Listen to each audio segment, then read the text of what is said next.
کہتے ہیں مدینہ وہ جگہ ہے جہاں صرف قدم نہیں جذبات چلتے ہیں، جہاں ہر روح کھینچ کے لے جاتی ہے اس مقام پر جہاں رحمت للعالمین رام فرما ہے۔ روضہ رسول صلی اللہ علیہ وسلم کے سامنے کھڑے ہو کر بس ایک ہی دعا دل سے نکلتی ہے، یا اللہ تیرے حبیب کے روضے کے سامنے ہمیشہ کھڑے رہیں اور یہ پل کبھی بھی ختم نہ ہوں۔ آج کی رات میں آپ کو لے چلتی ہوں اس نور بری زمین پر جہاں ہر سانس میں ذکر ہے، ہر نظر میں روشنی ہے اور ہر قدم میں برکت۔ فجر تک کا روحانی سفر اور مسجد نبوی سے لے کر ریاض الجنہ تک خوبصورت شام کی شروعات ہو رہی ہے ہوٹل سے، جہاں سے مسجد نبوی کے روشن مینار دور سے نظر آتے ہیں۔ رائل الاندلس السلام روڈ پر واقع ہے اور بالکل مسجد غمامہ اور مسجد ابوبکر صدیق رضی اللہ تعالیٰ عنہ کے قریب ہے۔ مغرب کی اذان ہونے ہی والی ہے اور ہم بھی تیزی سے مسجد کی طرف بڑھ رہے ہیں۔ یہ ایسا ٹائم ہوتا ہے جہاں ہر طرف لوگ درود و سلام، تسبیحات اور ایک روحانی خاموشی میں گرے ہوئے ہوتے ہیں۔ اذان کی آواز جب ہر طرف گونجتی ہے، ہر سمت سے آتے ہوئے لوگ اسی جگہ پر صفیں باندھتے ایک ہی قبلہ کی طرف رخ کر کے نماز ادا کرتے ہیں۔ نماز کے بعد دل بالکل بھی نہیں چاہتا کہ یہ جگہ چھوڑ دے۔ ہر نماز کے بعد ہم مسجد میں ہی رک جاتے ہیں۔ مسجد کے حرم میں جب ہر طرف سے صدائیں گونجتی ہیں، قرآن پاک کی تلاوت کی، دعاؤں کی، تسبیحات کی، اور یہ دل کا رشتہ ایسا ہوتا ہے کہ جب آپ مسجد نبوی میں ہوتے ہیں لگتا ہے رسول اللہ صلی اللہ علیہ وسلم کا نور ہر طرف ہی ہے۔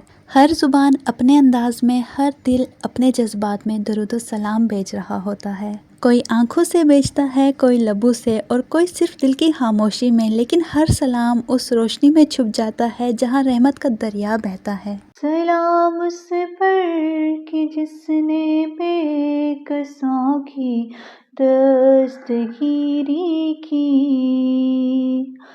سلام اس پر کہ جس نے بادشاہی میں فقیری کی، سلام اس پر کہ جس کے گھر میں چاندی تھی نہ سونا تھا، سلام اس پر کہ ٹوٹا بوریا جس کا بچھونا تھا، سلام آمنہ کے لال محبوب سبحانی، سلام فخر موجودات، فخر نوح انسانی۔ تہجد کے ٹائم چاند کی روشنی اور عبادت کا سکون، ایسا کمبینیشن صرف یہی ملتا ہے، اور رات کے اس وقت مسجد غمامہ اور مسجد ابوبکر صدیق کی روشنی میں بھی سکون چھپا ہوتا ہے۔ غمامہ وہ جگہ ہے جہاں رسول اللہ صلی اللہ علیہ وسلم نے عید کی نماز پڑھی، اور پاس ہی ابوبکر صدیق اور مسجد علی بھی ہے، تینوں یادوں سے بھرپور۔ مسجد ابوبکر صدیق جو ہمیں ان کی بہادری اور وفاداری کی یاد دلاتی ہے، اس کے سامنے جیسے ہی رکو نا تو دل جذبات سے بھر جاتا ہے، کیونکہ یہ وہی ابوبکر صدیق رضی اللہ تعالیٰ عنہ ہیں جو رسول اللہ صلی اللہ علیہ وسلم کے سب سے قریبی ساتھی، غار ثور کے ہمسفر اور اسلام کے پہلے خلیفہ تھے۔ ان کی مسجد ان کی زندگی کی تربیت اور رسول اللہ صلی اللہ علیہ وسلم کے ان کی محبت کا آئینہ لگتی ہے، اور تھوڑا آگے چلتے ہی مسجد علی رضی اللہ تعالیٰ عنہ بھی اس نورانی سلسلے کا حصہ ہے۔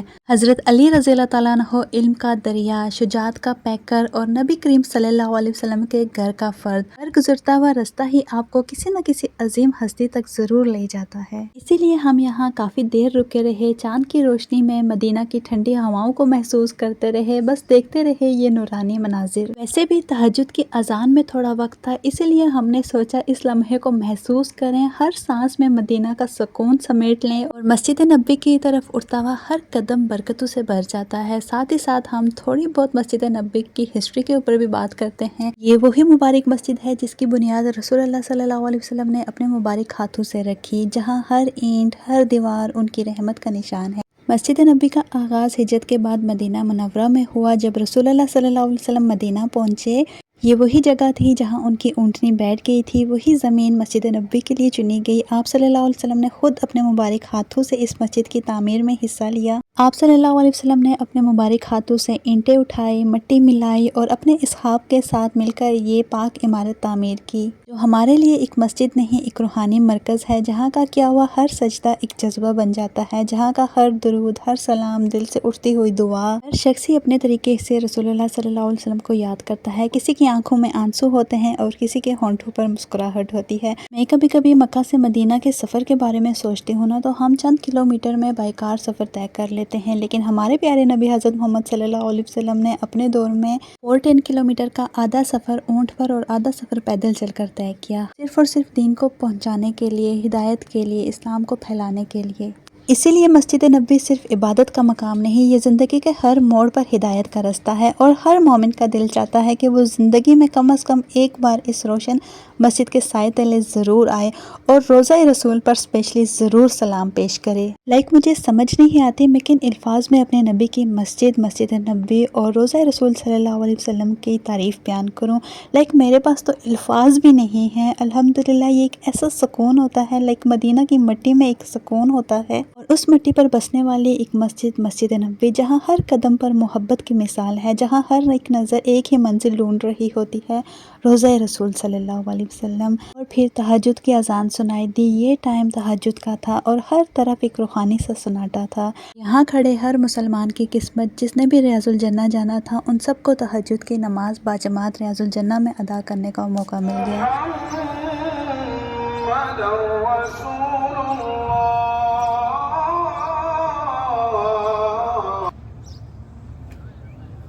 أشهد أن محمد رسول الله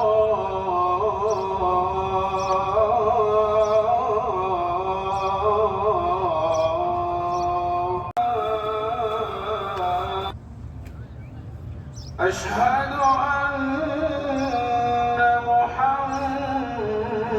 محمد رسول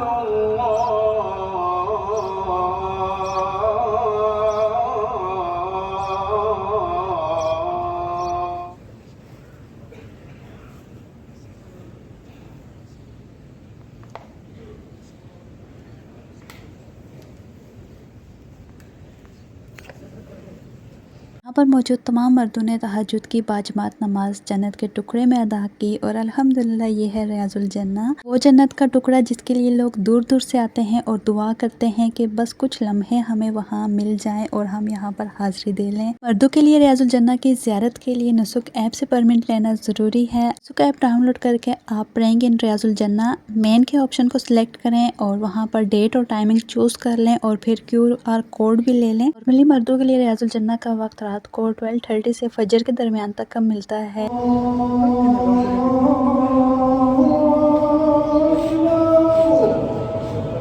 مسجد کے اندر سیکیورٹی QR سکین کرتی ہے اور پھر آپ اس جگہ پہنچتے ہیں جسے رسول اللہ صلی اللہ علیہ وسلم نے جنت کا حصہ کہا ہے، اور یہ ہے منبر رسول، جہاں سے رسول اللہ صلی اللہ علیہ وسلم نے اپنی زندگی کے انمول سبق امت کو دیے، جہاں سے خطبے دیے گئے، جہاں سے سچائی، انصاف، صبر اور تقوی کا پیغام گونجتا ہے۔ یہ منبر صرف ایک جگہ نہیں، یہ اللہ کے رسول کی آواز کا مرکز تھا۔ آج بھی منبر رسول کے پاس بیٹھنا، اسے دیکھنا دل کو ایک گہرا سکون دیتا ہے، اور سب سے بڑھ کر یہ منبر جنت کے ایک باغ پر ہے، کیونکہ رسول اللہ صلی اللہ علیہ وسلم نے فرمایا، میرا گھر اور میرے منبر کے درمیان کا حصہ جنت کے باغوں میں سے ایک باغ ہے۔ یہ وہی حصہ ہے جسے ہم ریاض الجنہ کہتے ہیں، اور اس کے بعد کا حصہ جہاں ہر سانس ادب بن جاتی ہے، وہ ہے روضہ رسول صلی اللہ علیہ وسلم، وہ جگہ جہاں اللہ کے محبوب حضرت محمد صلی اللہ علیہ وسلم اپنے اس خواب کے ساتھ آرام فرما رہے ہیں۔ اس مبارک روضے کے اندر 3 قبریں ہیں، پہلی اللہ تعالیٰ کے رسول حضرت محمد صلی اللہ علیہ وسلم کی، دوسری حضرت ابو بکر صدیق رضی اللہ تعالیٰ عنہ کی، اور تیسری حضرت عمر بن خطاب رضی اللہ تعالیٰ عنہ کی۔ حضرت عائشہ رضی اللہ تعالیٰ عنہ کے حجرے میں سب سے پہلے رسول اللہ صلی اللہ علیہ وسلم دفن کیے گئے، اور پھر ان کے ساتھ ان کے سب سے وفادار دوست اور ساتھی بھی۔ اس مبارک روزے کے اندر ہر طرف نور ہی نور ہے، سنہری جالیوں کے پیچھے وہ مقام ہے جہاں اللہ تعالیٰ کے رسول اپنے امت کے لیے رحمت کا ذریعہ آج بھی بنے ہوئے ہیں۔ یہاں پر موجود ہر ایک شخص کی زبان پر ہوتا ہے، السلام علیکم یا رسول اللہ، السلام علیکم یا حبیب اللہ۔ حضرت علی رضی اللہ تعالیٰ عنہ کا فرمان ہے، جو شخص رسول اللہ صلی اللہ علیہ وسلم کی قبر پر آ کر سلام بھیجتا ہے، ان کا سلام رسول اللہ صلی اللہ علیہ وسلم کو ویسے ہی سنایا جاتا ہے جیسے زندہ میں ہوتا ہے۔ اس مقام پر کھڑے ہر ایک شخص کو یہی لگتا ہے کہ جیسے کہ دنیا میں سب کچھ رک گیا ہو، صرف آپ ہوں، آپ کا رب اور آپ کا رسول صلی اللہ علیہ وسلم۔ اچھا، روضہ رسول صلی اللہ علیہ وسلم کے سامنے رکنے کا وقت بہت ہی مختصر ہوتا ہے۔ سیکیورٹی اور کراؤڈ مینجمنٹ کی وجہ سے زیادہ دیر تک یہاں کھڑے رہنا ممکن نہیں ہوتا، صرف چند لمحے ہی ملتے ہیں، لیکن ان لمحوں میں روح کا ہر ایک کونا جھک جاتا ہے، اور دعا کی قبولیت کسی بھی لمحے کی محتاج نہیں ہوتی، وہ جس نیت سے ہوتی ہے۔ اسی لیے ہمیں اپنے خالص نیت کے ساتھ اللہ تعالیٰ کے ہاں ہر ایک مسلمان کے لیے یہی دعا کرنی چاہیے، یا اللہ جو ابھی یہاں نہیں آ سکتے ہیں ان سب کی زندگی میں ایک بار روضہ رسول صلی اللہ علیہ وسلم کی زیارت ضرور نصیب فرما، اور جنہوں نے دیدار کیا ہوا ہے ان کا دل ایک بار پھر سے بلا لے، آمین ثم آمین۔ اچھا، پرمٹ ایپ سے ریلیٹڈ ضروری بات بتاتے چلوں کہ ریاض الجنہ اور روضہ رسول صلی اللہ علیہ وسلم کے سامنے زیارت کے لیے نسوک ایپ سے پہلے سے بکنگ ضروری ہوتی ہے، لائک تک کا ہی مل جاتا ہے اگر سلاٹس اویلیبل ہوں، جسٹ 1 ڈے کا ہی پرمٹ ملتا ہے اور جسٹ 1 ڈے کے لیے ہی ویلڈ ہوتا ہے۔ کو اپنی بکنگ اور ٹائمنگ کے حساب سے مسجد کے اندر ایک اسپیسیفک گیٹ سے انٹر کرتے ہیں۔ سپوز آپ اپنی بکنگ کے according day, date and time کے اکارڈنگ نہیں پہنچے تو آپ کا پرمٹ جو ہے کینسل ہو جائے گا، پھر آپ اندر نہیں جا سکتے۔ ہاں، اس صورت میں جا سکتے ہیں کہ اگر آپ کسی کو ایک ہمبل ریکویسٹ کریں تو میں بھی کوئی نہ کوئی آپ کو بھیج دے۔ لیڈیز کے لیے کس طریقے سے ریاض الجنہ میں انٹری کر سکتے ہیں وہ آپ کو میں نیکسٹ ولاگ میں ڈیٹیلز کے ساتھ بتاؤں گی۔ تو بس زیارت کے بعد جب رخصت ہونے کا وقت ہوتا ہے تو دل بہت ہی زیادہ دکھی ہوتا ہے۔ آخری نظر میں، آخری دعا میں بس یہی ہوتا ہے کہ اللہ تعالیٰ پلیز ایک بار واپس آنے کی ہماری دعا کو ضرور قبول کیجیے گا۔ مسجد کے باہر نکلتے وقت مدینہ کی ہواؤں میں روح الجھ جاتی ہے، آنکھوں میں آنسو، دل میں سکون، اور زبان پر بس ایک ہی لفظ ہوتا ہے، الوداع مسجد نبوی۔ لیکن دل کے کسی نہ کسی کونے میں امید چھپی ہوتی ہے، پھر آئیں گے انشاءاللہ انہی روشنیوں کے سائے تلے۔ میں بھی اب ویڈیو کا اینڈ کرتی ہوں، اور میں بھی یہ ویڈیو آپ کے دل کو چھو گئی ہو تو چینل کو سبسکرائب کرنا بالکل بھی نہ بھولیے گا، اور کامنٹس میں مجھے ضرور بتائیں کہ کون سا پارٹ آپ کی ویڈیو کا موسٹ فیوریٹ تھا۔ میں ہوں اینی عباسی، اور یہ ہے پرس آف لائف، جہاں ہم زندگی کے ہر حسین لمحے آپ کے ساتھ شیئر کرتے ہیں۔ ٹیک کیئر، اللہ حافظ۔